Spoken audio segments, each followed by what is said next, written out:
Hello, Instagram. Hello. I'm so excited about my tea time today. I have a wonderful guest here who will be joining us very soon, Anthony Trucks. I have been looking forward to this tea time for a while because I got a yes from Anthony. Oh my gosh, how long ago? It's been a while. So yeah, I've been looking forward to this day, being able to chat with him. I don't remember how I discovered Anthony's platform. I honestly don't remember. It may have been on the explore page, or maybe I was scrolling one day and I found him on an interview with somebody else, and I'm like, oh, I'd love to have a chat with Anthony on my tea time. So hi everyone, my name is Dr. IYABO Webzel. I'm a high performance business, lifestyle, relationship and wellness coach. I help women make money in the millions, and I also help them attract their honey and everything else in between, right? You know, everything else, life, fulfillment, all of that. So I'm going to bring Anthony in real quick so that we can just get you all. Please invite your friends, type their name on here and tag them and let them join us. We are going to have fun on this tea time today. I think Anthony is joining. Hello. Good. I How are am. you? Hello, how are you? I'm doing well. Just got back from a good walk Very this nice. morning, so I'm Do just you hanging out like of my house walking? Do now. you enjoy walking? Yeah, it's good to get out, kind of to see nature. It's good just to Yes. go and be in my environment. Also, I got a good neighborhood. It's like a sidewalk less, so there's no sidewalks. Just a cool little neighborhood. I can wander around and go to a park nearby. And I know, very so yeah, good, it's a good very Sunday good. so I've far. walked as well. I love walking. That's my exercise of choice. I really don't like going to the gym anymore. So I Mm, walk a lot, and I also work out with my trainer. mm, And I've been to church today. So I feel blessed and nice. I feel really good. Thank you. There you Yeah. go. Oh, No, I'd like to work out still. I don't think I could do without uh-huh. actually working out. I'll walk as an addition, but I got to get a workout in. Like I have a whole weight room in my home. I have a whole like It fifty thousand shows. dollar weight room at my house. Yes, Thank it you. shows. And yes, you're an inspiration on many levels, many levels. I consume a lot of your content and I just love what you put out there. So thank you for inspiring all of us. So I'm going to I'm going to Yeah, introduce Anthony. Anthony, again, thank you so much for saying yes. Thank you for making out the time to join me on my tea time because I know you're busy. So I really do appreciate your time. Thank you. yeah, very So well. Anthony Trucks is a former foster child. He's an NFL football player, a competitor on American Ninja Warrior. He's an author, a shift coach. He's an entrepreneur. He's gone from foster care to the NFL to owning a successful business. He's accomplished what statistics would say is impossible. I love that. You guys know I talk about the impossible. As a speaker, identity shift coach, and founder of Dark Work, and creator of the Dark Work Experience, Anthony teaches people how to access the power of their identity and tap into their full potential and make shifts happen. Shift, yeah, shift is so important. So Yes. Anthony, tell us, why is shift so important? Why do we have to keep shifting in life? Because the world keeps shifting around us. I think there's this what the whole common statement says is the only thing constant is change. So if everything's changing at all times around us, if we can't navigate those moments, then we end up becoming the person who is unhappy, unfulfilled, or we lack the success we like. So we have to kind of shift with shifting times. It's one of those nuances that people who are we'll call it averse, who don't like to lean into difficult situations, those who don't like things to change, they get left behind. And so for me, I've always desired to be with the times, and I've always desired to have big goals and aspirations, which means those will with the world changing inherently make me have to do different things. So I have to shift the way I see things, shift the way I show up, shift my perspectives, as well as because I have goals and aspirations, I have to address the part of me that goes, all right, we got what we need, and I go, yeah. But then you face something and go, okay, I don't have what I need. I must make some shifts to get that. Maybe I need better communication skills, better sales skills. Maybe I need a better network. Maybe I need better patience, better work ethic, whatever it is. And those are the shifts we make proactively because we What have a about destination we want people to go who are towards. scared of change? There are many, at least with women, Many women are scared of change because they're scared of, what if I make this change and it doesn't work Yeah, out? but change has always been. I think honestly, everything good has come from change. That's the interesting thing is I look at change and I think that people see it as like this dark black cave and there's this unknown on the inside. And all we think about in the unknown is all that could be bad, all the monsters, all the scary, crazy things. But then we don't realize that inside that same dark cave is all the treasure. So like my marriage or my business or my health, it's all positives from change. But we always go, well, what if this bad thing happens? Well, yeah, what if the bad thing happens? But what if the good thing happens? And on top of that, our mind creates, right? Our mind is this interesting thing where I don't think people realize everything that we have is because somebody's mind thought of it and it was created in real time. Everything from the phones we're on to this headphone case, it was like someone had an idea and they made that. So the mind can create. So if you are constantly worried about the negative things, what could be bad, your mind will create whatever it sees. So if you see the bad, you see what can go wrong. Lo and behold, everything bad goes wrong. But if you have this weird, creepy optimism, we call it, which really is just a positive mentality, of seeing the things that could be great, you oddly start seeing things great happen in life because your brain creates what it sees. So a lot of it's seeing something first and not focusing on seeing the So bad. it's just it's a minor change, right? Instead of thinking, what if this bad thing happens, we just need to think, what if the good happens, right? Yeah. Yeah, Okay. because the good typically does happen. I mean, you have the bad that happens, but the bad that happens is, in my opinion, if it's on the path to somewhere, then it's a necessary evil. It's the price of admission for success. It just naturally is. I don't see why anybody would, in my head, naively believe you get to have that thing that nobody else has without experiencing things that everybody else hasn't. And most people will run from the problem. They'll run from the difficulty, but they want that thing. Oh man, I want this. But then the moment that you get there, you realize like it was good and great because of how hard it was, because of the difficulty. So it is a price of admission, that hardship, that scary stuff. That's all part of it. If you don't do What that, you would don't you get there. say to a woman who's on here right now and thinking to herself, I'm listening to Anthony, I really would like better for myself, but how do Mhm. I begin to believe in myself? So many women don't believe in the power they have, you know? So, and I've talked about this a lot in the last several weeks. I've really been focusing on Yeah, women who are chasing after degrees, PhDs and masters. I'm not saying PhDs and masters hmm are not good. They are good, but a lot of women don't think about why they're doing it, and they're still flooding my DM. They're still unfulfilled, Anthony. They come to my DM with masters and PhDs and they're yeah, still unfulfilled. So what do you say to a yeah, woman who's still, you know, not that she doesn't want to change, but she doesn't quite believe in herself? yeah. Well, usually it comes from proof. I mean, so here's the biggest thing, and it's not just women, it's men as well. I think you have this area where a lot of us we're gauging our confidence based on a proof we have to be confident. So if I don't have proof for me to feel confident, well, maybe I don't have confidence. When the reality is typically there's going to be something that you have to do that is done with a lack of confidence that creates an outcome that gives you a piece of proof that goes, no, I should be more confident. For example, if I go, you know what, I'm not very good at shooting a basketball, right? I'm not very good. I have no confidence shooting a basketball. I can't do it. Well, at some point, I go out there and I do it, and I'm unconfident. I shoot a basketball, and I go, look, see, I can't shoot a basketball. Sure enough, you probably can't shoot a basketball well, but you do it a lot. And you keep on doing it. You do it in the face of not being great, but you keep focusing on it, learn something new and something small. And little by little, you start taking reps, and after maybe a day or two, or a week or 2 or 3 weeks, all of a sudden, you've created more opportunity for you to try to get better. You've gotten better. So now you're sinking baskets, you're shooting hoops, and all of a sudden you have the confidence that goes, you know what, I can shoot a basketball, right? So it's not really a matter of going like, well, I don't have belief that I can't do it. It's like, yeah, I don't have belief because I don't have the proof that I can do it. So I get the proof by doing something that's not in my confidence now, that eventually creates a proof point that goes, no, maybe I can actually do this.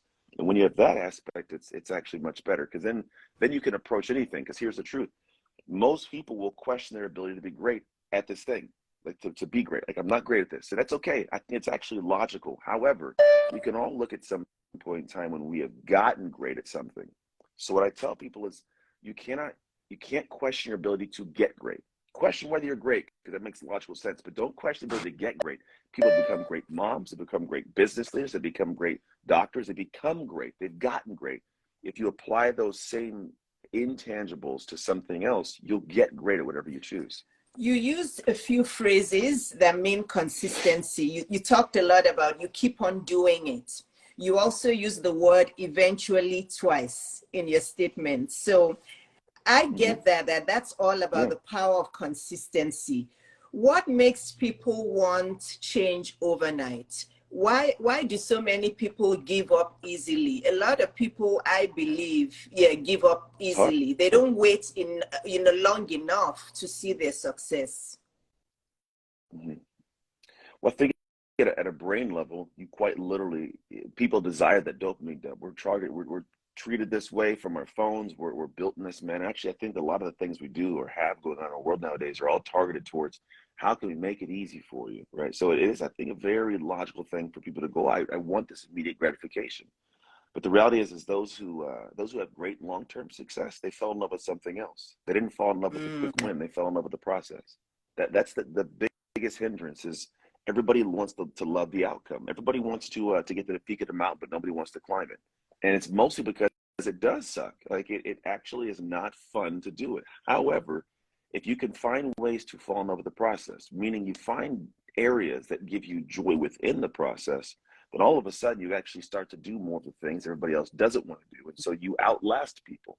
And so, for example, like if there's something I don't want to say, I don't want to work out. Maybe like you said, I don't want to go to the gym. I hate working out, right? But maybe you realize that the gym is the pathway to get the goal you want. Okay, well, what do we do? Well, I got to find some other way to make it joyful. Maybe what I do is I find a type of workout that makes me have fun. Maybe I choose, I'm going to listen to albums or only songs that I want to listen to when I'm actually doing workouts. So like I give myself a treat within the trouble, within the problem. So you have to find ways to fall in love with the process. And then here's the interesting thing. After a while, there starts to become this sense of pride of self that people, they don't realize exists when you've done a hard thing. When you've done something really hard and you know you did it, it was hard, you feel really good about yourself. You feel like a superwoman, superman, like it's a different it's a different sense of pride. And I think everyone's looking for the achievement, but they don't realize that the real achievement is that feeling right there. Because when I feel like that, I'll go after anything. And all I'm doing in my life now is living in a way to make sure I keep showing myself that I'm that person. And that person does things past everybody else. And now it's a competition. And now it becomes joyful. But realistically, you have to look at this journey you're going to take, and it's not going to be fun. You have to find a way to make hard work fun. And when those are the traits of who you are, you find that success I comes love it. faster, more frequently. Find joy in the process. Find something in the process that brings us joy, right? Yeah. Okay. So before there's one question for you already, but I want you to tell us what the dark work experience is before I ask you that question. Yeah, well, we're actually talking about some of the stuff. Here's the mentality I want people to have. I want you to show up to your life in some moment where things matter and have this thought. The thought is, I had done too much work in the dark to lose in the light. So the mentality is, I have done too much work I have in the to dark write to that lose down. in I the light. have done too much work in the dark to lose the light. Oh my goodness. That sounds like Lose my in the light. life. Yeah, to lose in the light. Right? And that for me is what I want people to live with. And the reality is you get that from doing what I call dark work. And here's the interesting thing is I work in identity. Really, because it's how you optimize your identity for peak performance. When you show up in the world, how do I operate with that mentality so I perform when I need to? But the truth is you can't have a dream above your current identity. Identity, like if you think about, there's a person that has something amazing that you want, and they have it because of that identity and what that person does. So if you don't identify with that identity, you don't do what that identity does, you don't get what that identity has. More money, better job, better relationship. So that identity may mean I'm more communicative. I let my guard down. I'm more emotionally available. There's different parts of what that, right? So what I look at is I'm trying to optimize your identity. The way it happens is through the things you do in the dark work. It's not seen, it's hard, it's misunderstood, it's ridiculed by people in your life sometimes. It's that stuff you do behind the scenes, but that's the stuff that allows you to develop a skill. So when you show up to the light, you can shine brighter than everybody else. And so the experience is the thing that takes place in the in-between. And for all of us, we've all done it, just so we're aware. It's not something that's brand new. It's that I think it happens two ways. When it happens either on demand or when crap hits the fan.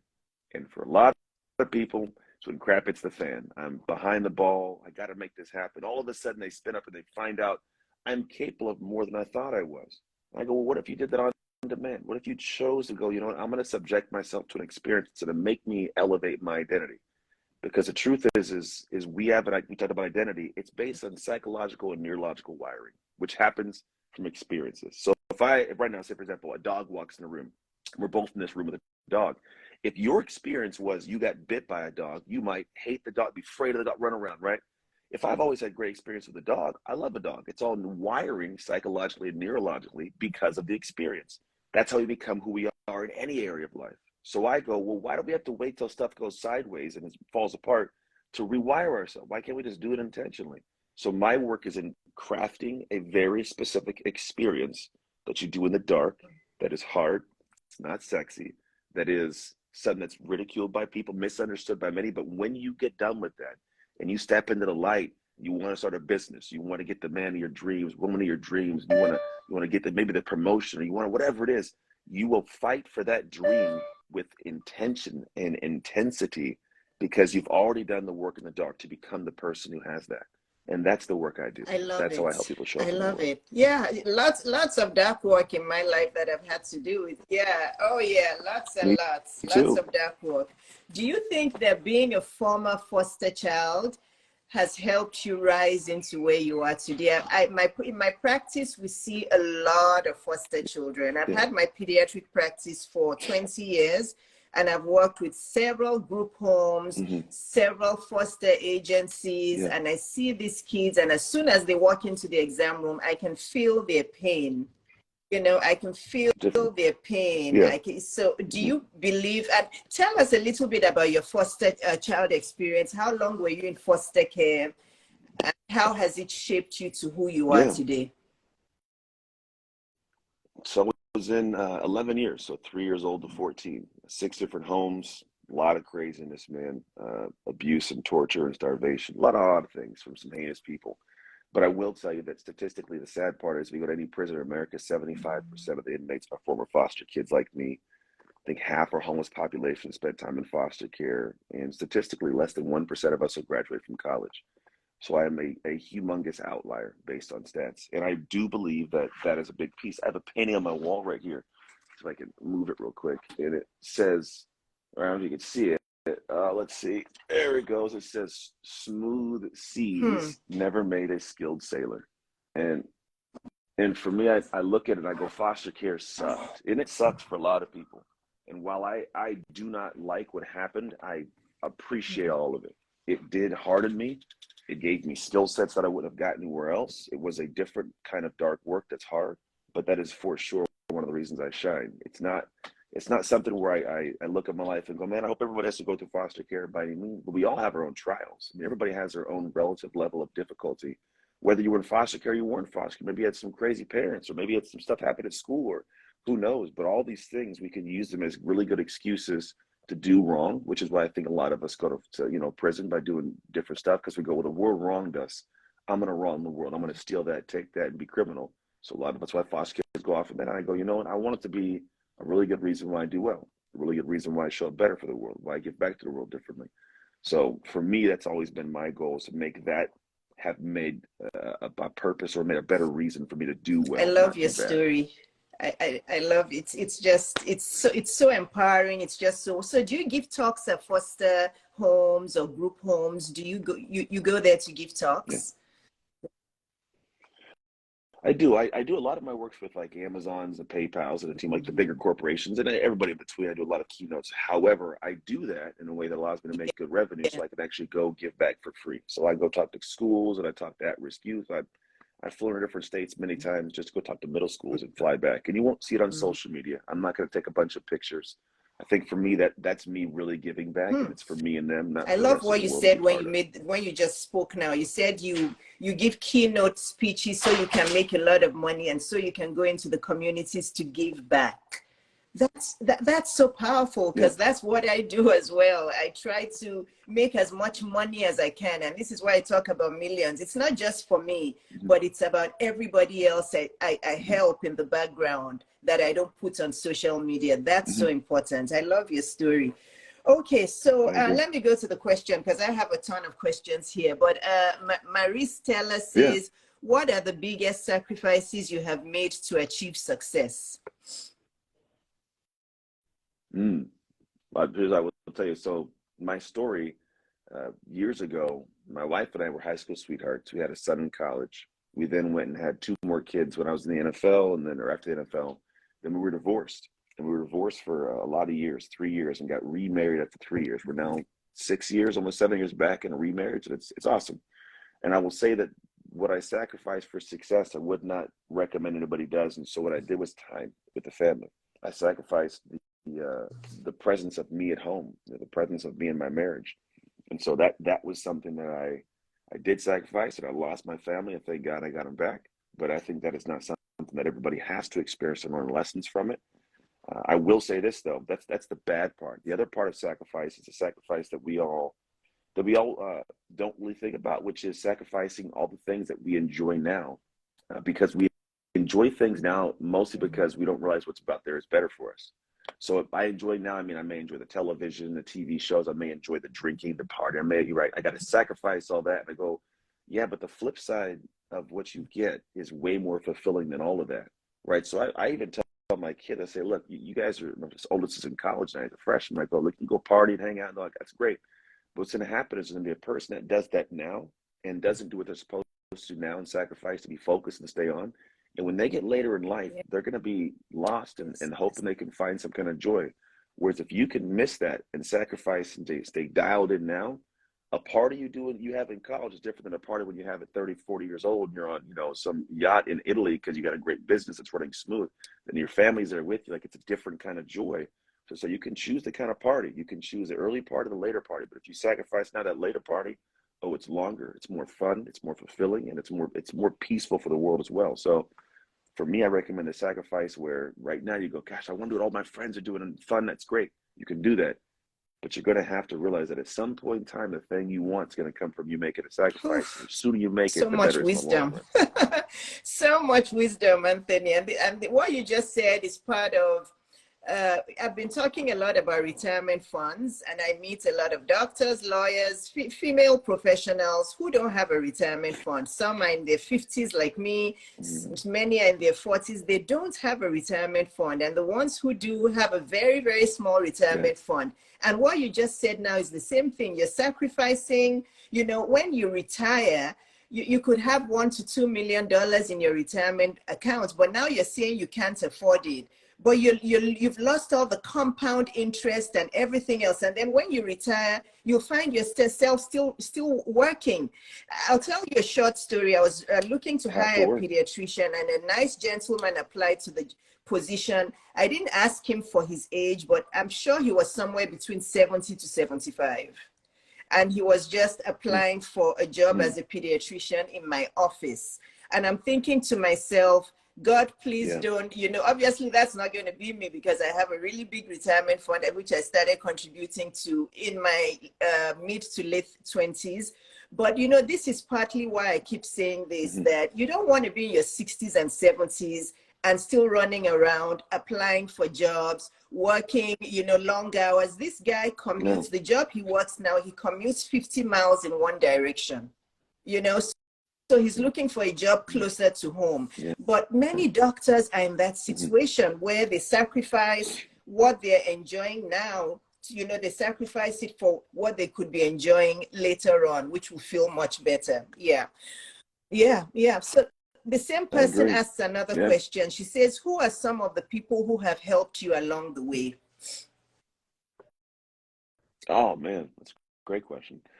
A lot of people that wouldn't be big names. I think there's always these ideas that the people that help you the most are the ones that everybody would be, know. And I had a lot of people I know that are, would be known by the world, we'll call it, but those aren't always the ones that make the big change.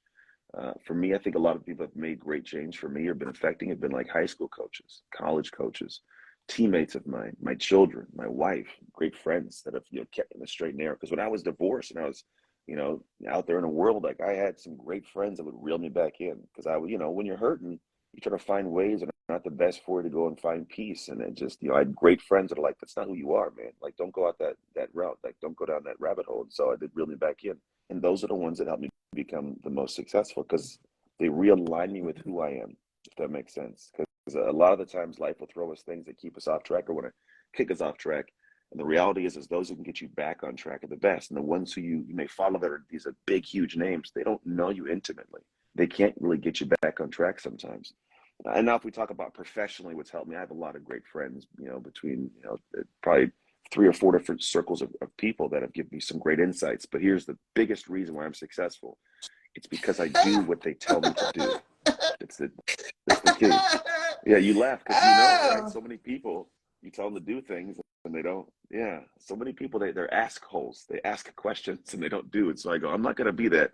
I'm going to ask the question, and I'm not going to ask another question unless it has to do with me asking you, hey, I finished this. Now what? Not how do I do that again? Hey, 6 months ago I asked you that you told me to do it. I didn't do it. Can you repeat it? They're not going to do that. So the people I'm around, they like me around because I'm the person that asked the question. And I go, okay, great, and I will go do it. Now I may not know all the answers, but I figure it out. They figured it out.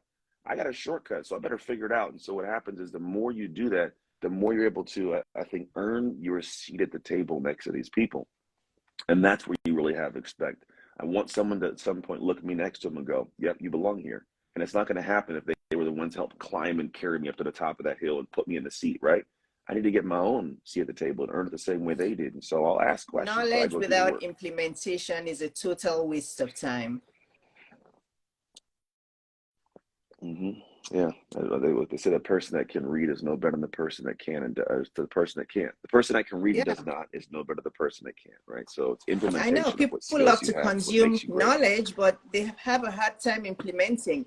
This next question is a question that I also have for you, so it's really good. She says, when do you say you have achieved success? Is it when a goal has been Mm-hmm. achieved? That's a great question. I think I've achieved success. Here's my version of success. Success is control. Just control. Can I get up and do what I want? Like I don't have a case of monies. I'm doing my job when I want to do it, how I want to do it, the people I want to. I think obviously some goals have metrics. Like we have team goals, and you know, with our company, of like we want to hit for financial goals. That's one thing. But I think for me, like goals overall, it's this thing where I want a feeling attached to it. You know, I want a feeling of how I feel when it arises. And so sometimes it's not a matter of a certain amount that I made or whatever it's because then what happens, I don't feel good until I get the thing. And I go, I don't like that. What if I can find a way to enjoy the day and fall in love with the day and just the destination? But also, how can I be in control of my life? And that for me has been the major piece of it. Is I want to never have Mm, to ask somebody for 2 weeks off.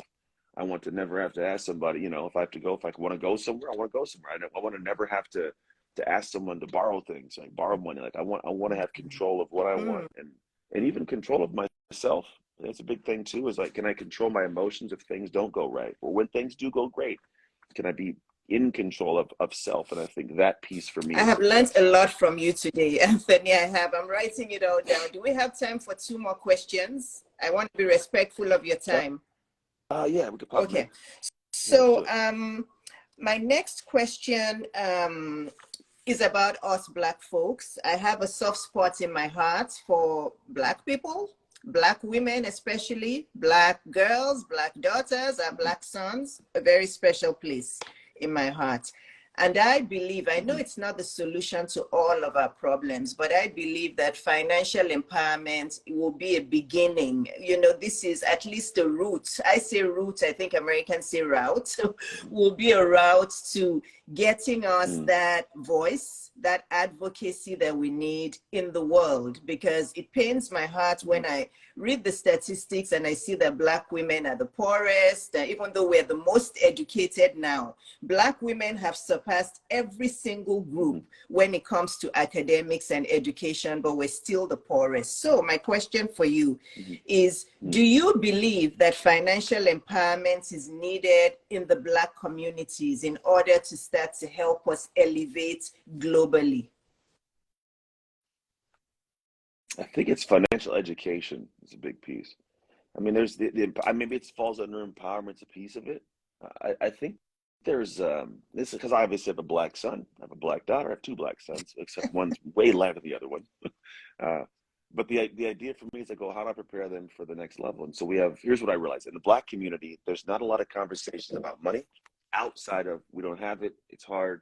And even when I was growing up, at times I grew up just in a all white family. So that's been all white family. So my interactions with the black community were way later in life. But there's always these conversations of it's very hard to come by people who have it are bad people because they don't give it away, right? And I go, it's interesting because if I demonize those who have it, then I won't go after it because I don't want to be a demon.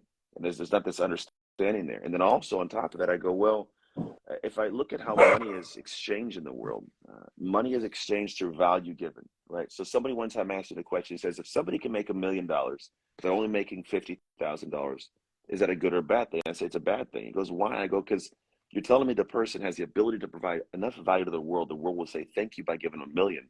And they're only giving the world 50,000 of the value they have. They're shortchanging us. So for me, it's not enough for me to be just educated, but it's for me to say, how can I provide value to the world? So with my kids, I explain to them, like money is this thing where it's an exchange of value. Go better yourself, go be intelligent, but you have to then apply that in the world to provide the value. So while education is amazing, it doesn't mean I'm providing value with it. It doesn't mean I'm giving to the world a certain way. And I think when we have this conversation at a broader scale, community-wise, I alluded to earlier, is we don't get great at things we don't talk about. We don't typically talk about money in ways that are open and transparent. So, well, how do you expect to get good at it? Oh, we know about sports. And We talk about cars. sports all day, you know. And, We know about and clothes. We talk about cars. clothes all day. And cars all day. It's a conversation. So what if we talked about money? What if we really had the deeper conversations and opened it up? And you'd find that if people were honest about what they're doing and not doing, we'd learn more. We educate ourselves. And the more you get educated, the more you can take actions to do things, to make more, to create more, to provide more value, and the value comes back to you.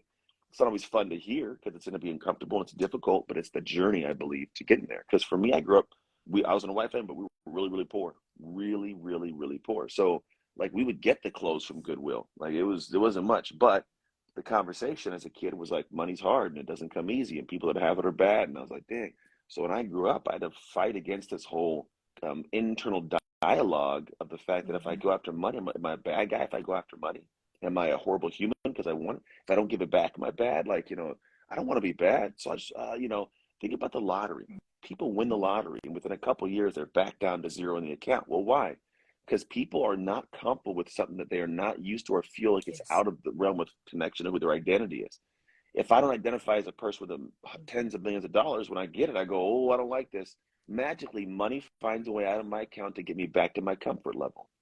And so I think, yes, in my opinion, from the experience I've had, the community does need empowerment, needs education, it needs to have a collective voice on going and providing amazing value to get that money that we deserve, like everybody else does. We're all God's children. We all deserve abundance, and abundance is out there. We just have to change the way we think about money. Can we do a part 2 and talk about money in a couple months? Can I come back to you? Yeah, okay. I'm down. Yeah, so the last question is, in. hello guys, I write children's books along with my husband about our journey with our autistic twins. How can we spread the word more than just posting on social media? Oh, it's great. So first, my wife, she actually owns a business for special needs. It's a 4i home. She had 3 of the homes she sold recently, but she has a daycare program, which is adult daycare, but it's a day program for people with special needs. So I've been around this. My wife, her master's is in special education, and so this is close to my heart in a good way. I think the way you do it is you get people engaged where they can feel like they're part of it. People protect what they create. So it's one thing to say, I have this thing and consume it. It's a whole other thing to say, here's how you can get engaged with what it is that we do and get people to create moments where they feel proud sharing with the world and they feel proud being part of this thing, because that's how people share things in the world. We share the car we have, the body we have, the clothes we have, the house we have, because we're proud of it, right? And so if I can help somebody create a moment, like create something with these people where the book goes out, maybe it's a reading together or they gift it somewhere and they can film themselves giving the books away and somebody reading, like find some way that you can tie people into doing it where they feel that they're part of the brand and they feel cool sharing that brand with Thank you so much, Anthony. So now can you please tell my community how they can come and work with you, how you can change their lives? Because there's a lot of wisdom that you have. I have learned a lot. I'm so happy about this session. Yeah. How can they come and work with you? Yeah, there's two things. One thing I do is I speak and coach. So if someone wants to come and speak on their stage, it's what I do all over the world.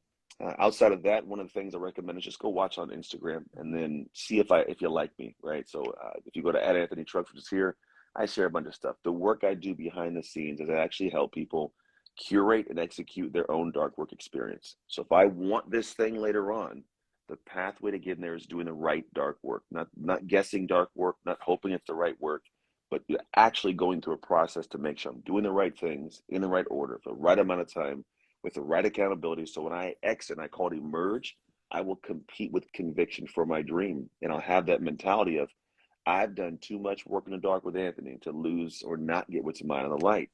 And so for me, it's a big thing I want to create is that momentum, because when you become that human, you don't just have this skill set and you've achieved this thing. You become the person who does that. So you have Thank that you so forever. much. So they can follow you on Instagram at Anthony Trucks, and then they can contact you on Instagram via your Hmm. Instagram page, right?